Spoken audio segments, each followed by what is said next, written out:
I don't know if you ever heard the expression, you get what you deserve sort of thing. There's actually a song by the Newsboys that says, when you get what you don't deserve, that's a real good thing. Kind of talking about our lives when we get what we don't deserve. We don't deserve all the grace that God gives us. We saw that video spot about the cross. And you know what? When we get what we don't deserve, we didn't deserve what Jesus did for us, but we get it anyways. That's a real good thing. But getting what we deserve sometimes, I sometimes like to tell stories on my kids. I've told this one before, but I'll tell it again because it's one of my favorite stories of all times. And it's harass and ransom, so that just makes it a double.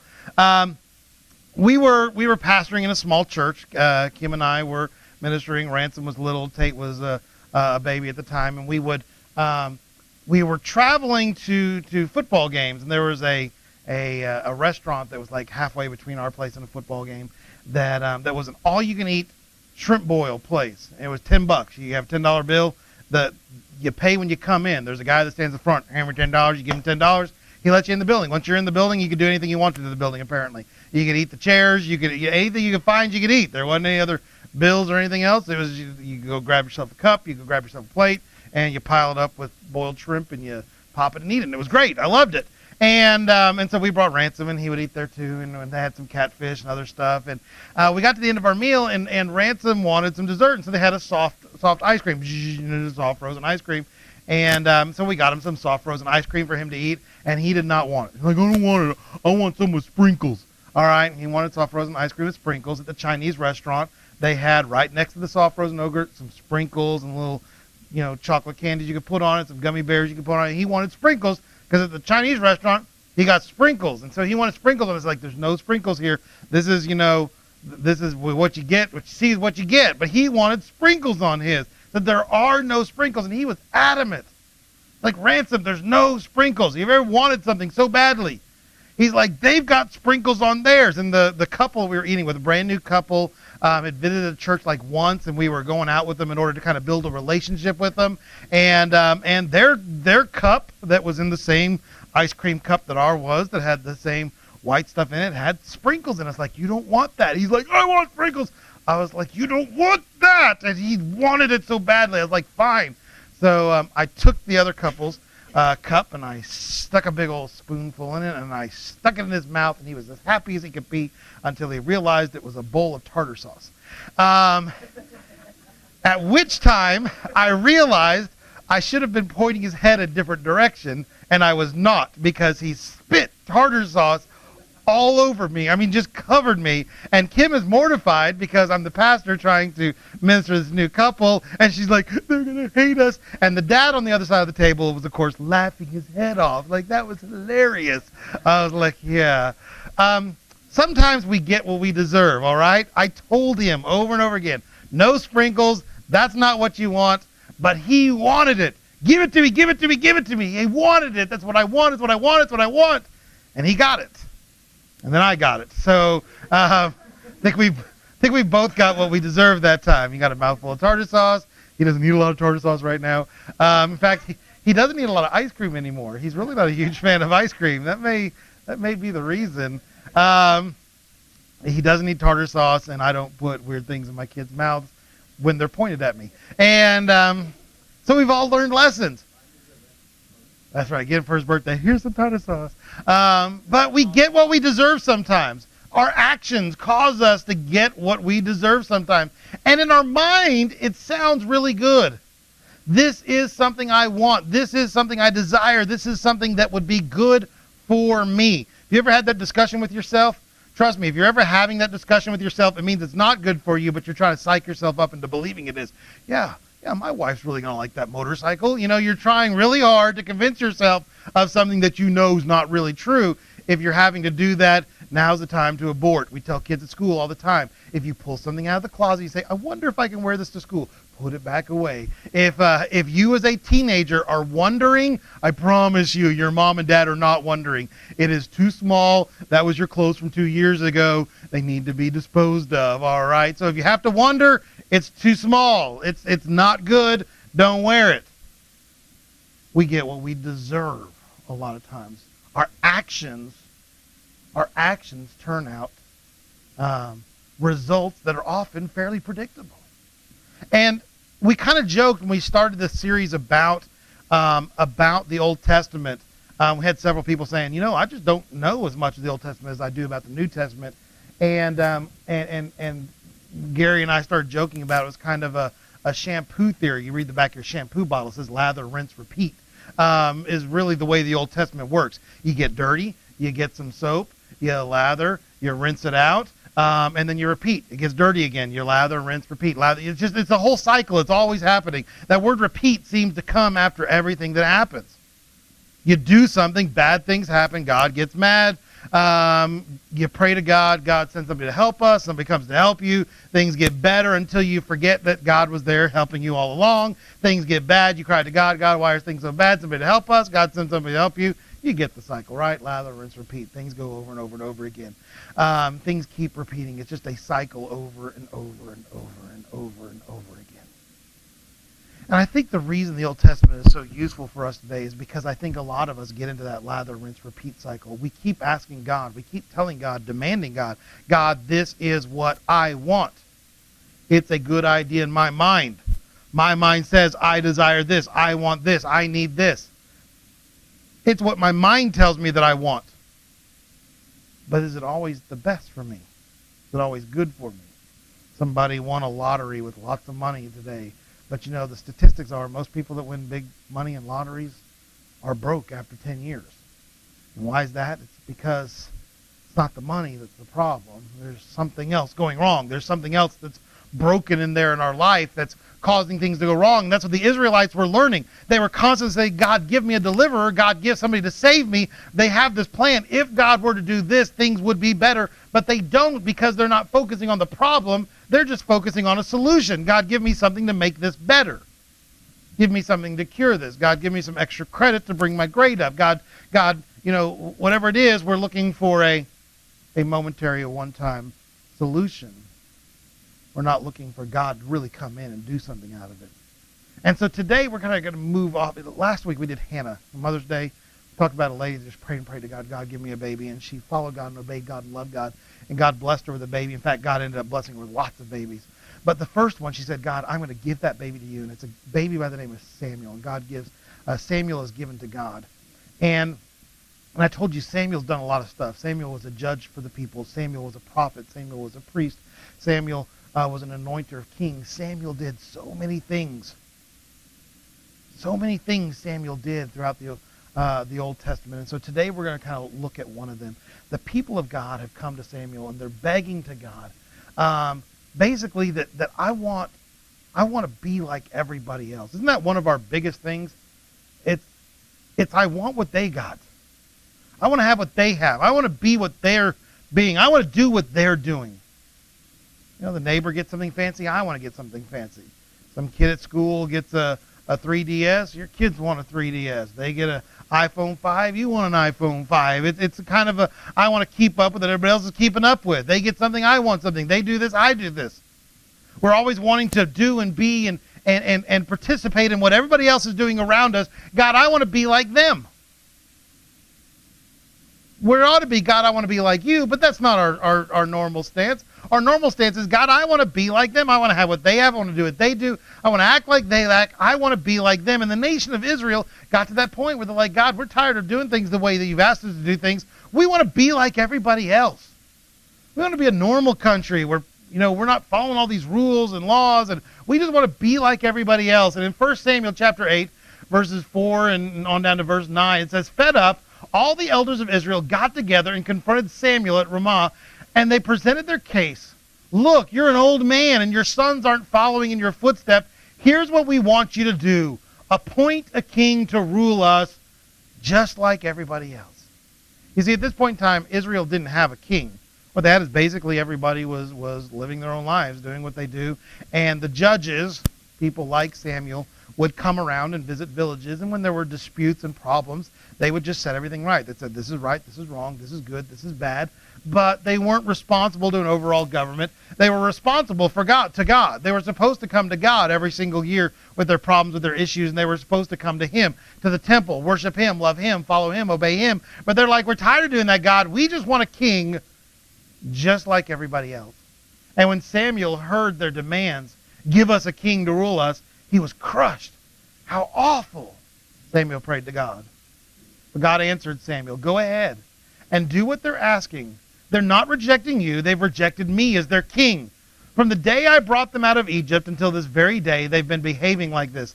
Leave me for other gods, and now they're doing it to you. So let them have their own way, but warn them of what they're in for.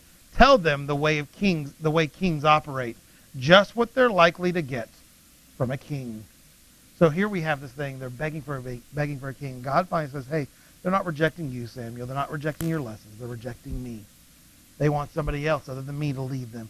He says, but tell them, let them know, share with them, give them the information so that they know who's in charge. When you have a king, this is the way a king acts. This is what a king does. And so that's exactly what Samuel does. In the next verses, he says, you often get what you ask for. You're asking for a king. You want a king. Samuel says, this is what a king's going to do. And he talks about taxes. He talks about conscription, because back then, the king needs an army. He just says, you, army, and takes them. He talked about all the things that a king does, and the people still are begging for it. But the people wouldn't listen to Samuel. No, they said, we will have a king to rule over us. Then we'll be just like all the other nations. Our king will rule us and lead us and fight our battles. And Samuel took in what they said and rehearsed it with God. And God told Samuel, do what they said. Make them a king. Then Samuel dismissed the men of Israel. Go home, each of you, to your own city. They think they know what's best for them. And they're telling God, God, give us this. It is best for me. What is one of the things we learn from the Old Testament? One of the things we learn from the Old Testament is what we think is best for us is not always best for us. What we think is good for us is not always good for us. We want it. We desire it. I love sweet foods, but I know it's not good for me, but I love it. I want it. I desire it. What is best for us is not always what we want. And what we want is not always what's best for us. People of God, when we come to a church, we have to understand. We have to balance that obedience to God with that desire in our heart. We need to merge the two together, where obedience with God and the desire of our heart become the same beat, become the same thing.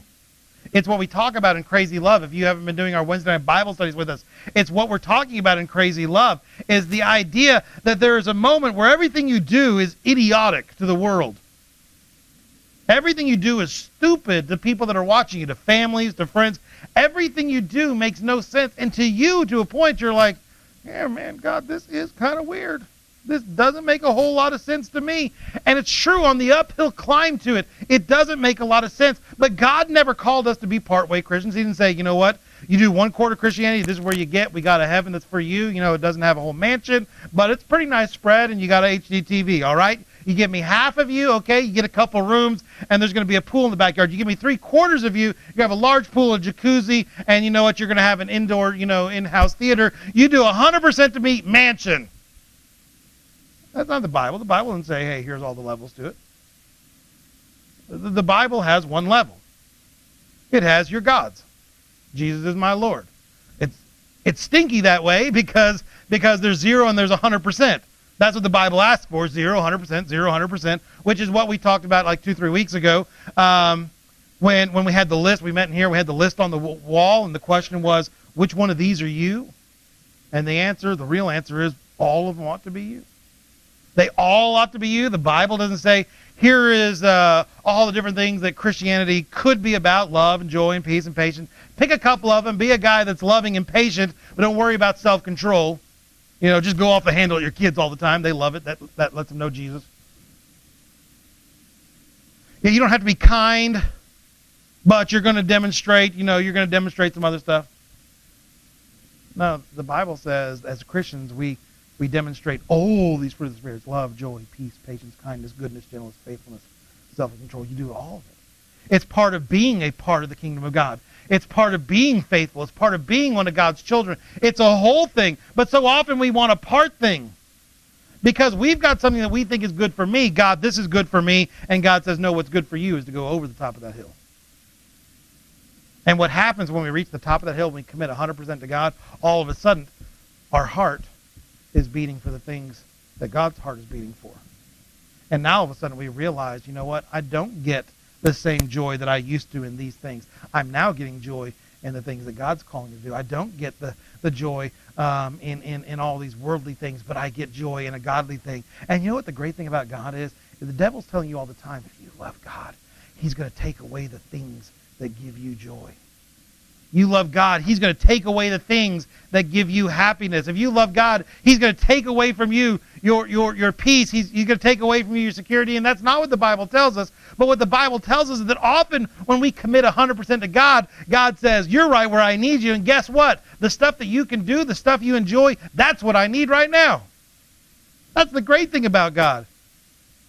I know so many guys that love to go ride their motorcycles, are big-time bikers. In fact, one of them, Dave Brunt, was a friend of ours that we met when we were planning this church. And you know what? He loved riding bicycles. He loved getting out there. He has a really, really long one of these. When mine get long enough, then I can ride motorcycles and start motorcycle churches too. And Kim can get tattoos and all that stuff, and we'll be good to go. All right. And so we used to meet Dave. We used to meet Dave Brunt at every single one of our church meetings we'd go to. We met him at other times and loved the man. Loves riding his bike. And what did God call him to do? God said, you know what? I want you to go and start a motorcycle ministry. And he started his motorcycle ministry in a bar. It wasn't open on Sunday mornings. I don't know. They didn't have a lot of clients. But they're like, hey, you can use this bar to open up your motorcycle ministry. And so he started his motorcycle ministry in there and started a church, and God's blessing them. And it's a guy that liked riding motorcycles. And you know how many people, when I was a kid, that was told motorcycles was of the devil?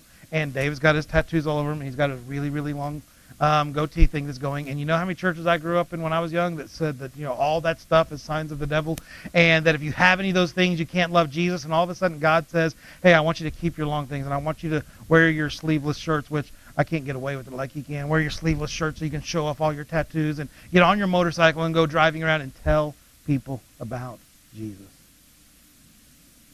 God often takes the things that we find joy in, and then God turns those things that we find joy in into ministry. And that's what I mean by you often get what you ask for. When we're telling God constantly, give me, give me, give me, give me, give me, we get the results of me saying, give me, give me, give me, give me, give me. But when we turn ourselves over to God, what often happens is God then gives to us what we never expected to have in the first place. God gives us joy and purpose in the things that we never thought we could find joy and purpose in. And then God often finds the things that we find joy in, and he retools them and repurposes them to doing great works for God. We got one last verse. Let's read real quick. I think one last verse. 2 Samuel 10. I guess I got two verses. This looks really good. Good, really good. They ran and got him. He took his place before them, everyone standing tall. God tells Samuel, go find a king.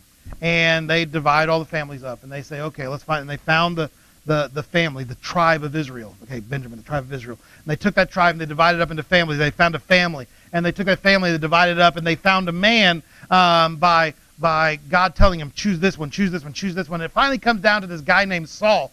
And Saul was hiding. So when it came down, Saul needed to be the new king. They ran, they got him, and he took his place before everyone, and he was standing tall, head and shoulders above them. Don't you like that when your football team lines up, and then you got this one guy that's like this, and everybody's like, man, I'm glad he's on my team. Every time I've ever gone to watch a football game, whether it's, you know, cousins or now it's my kids and stuff like that, and you see the lineman from the other guy coming into the other team, boom, boom, boom, and the whole field is shaking when he walks. You know, you got your Coke, and it starts doing the Jurassic Park rumbles, and you're like, man, I wish that guy was on my team. Don't you always want that guy on your team? Okay, here he goes. And that's the guy you want on your team. That was Saul. It said Saul was head and shoulders above everybody else. So, you know, unless everybody were munchkins around him, I mean, Saul's a big old dude. Like, we're going to make him king. He's going to go to the king's meeting, you know, where all the kings get together and they play shuffleboard or whatever. He's going to be like, hi, I'm Saul. And everybody's going to be like, hey, you're really, really big. And isn't that who you want to be king? I mean, I think that the statistics are, like, in the past, like, you know, 50 years, since television's been a big deal, the tallest person has always been elected president of the United States whenever they're running. It's just kind of one of those weird statistics that whoever's taller always tends, you know, Reagan was pretty tall and Clinton was taller than the people he was running against. The taller person always, because we tend to look at somebody that's taller and say, hey, they're big, they're strong, we want them to be our leader. I'm not saying that's the only reason why they're elected president, but it's just one of those weird statistical things that when we see somebody that's taller, when they're debating, it was one of Ross Perot's problems. He was a little bitty guy. And you often saw that in political cartoons. You saw all these people, and then Ross Perot that was down here when he was running. You kids don't know who he was. But there's a problem, when you're this little bitty short guy. They're like, well, the image is, I don't want that guy leading my country. He's little bitty. I don't want that guy being in charge. This is Saul. Big, hulking, strong, tall. Samuel addressed the people and says, take a good look at whom God has chosen. He's the best. No one like him in the whole country. Then a great shout went up from the people. Long live the king. Now, here's the deal. People don't know this. Samuel's being sarcastic, all right? You may not know what it is, but ask your children someday. They'll tell you what sarcasm is. And or your pastor. I know a little bit about it. And he was being sarcastic. Look, he's the best. And they're like, yeah. They didn't catch the sarcasm. They were just excited. Look at me, and he is awesome. He is cool. He is super. That's Saul. Let's switch the slide real quick. But the problem is he looked really, really good, but looks can be deceiving. Have you ever noticed that the guy that's the big, tall, hulking guy that's on, everybody's superstar is a jerk sometimes? Yeah, he's a jerk sometimes. I know it happens, but he can be a pain in the rear. He goes on ESPN and has his decision show and then tells everybody, people just don't like him. And it says that was a fool thing to do. So Samuel's going and talking to Saul. And Saul decides, God says, be here and you're going to win this battle. And Saul had other things to do. He's like, just a second, God, I'll get to you in a minute. And he went and did his thing, all right? He does. He's a big guy. But he said, just a minute. I'll be with you in a minute, God. And Saul went off and did some other things. Saul went off and was being involved in other activities and other battles and other things. And God said, be here and I will give you the battle. But he wouldn't. And so Samuel tells Saul, that was a foolish thing to do. Samuel said to Saul, if you had kept the appointment that your God commanded, by now God would have set a firm and lasting foundation under your kingly rule over Israel. As it is, your kingly rule is already falling to pieces. God is out looking for your replacement right now. This time he'll do the choosing. And when he finds him, he'll appoint him leader of his people, and all because you didn't keep your appointment with God. Remember that cycle we talk about? The people wanted a king like the other kings. Big, strong, handsome, wonderful, mighty. And God says, you got to look the other way around.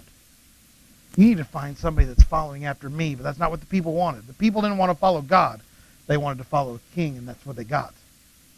But when they had a king that didn't follow God, they realized that very quickly there was nothing that was supporting that king up. Nothing holding the nation together, nothing holding the people strong. And God says, it's falling apart.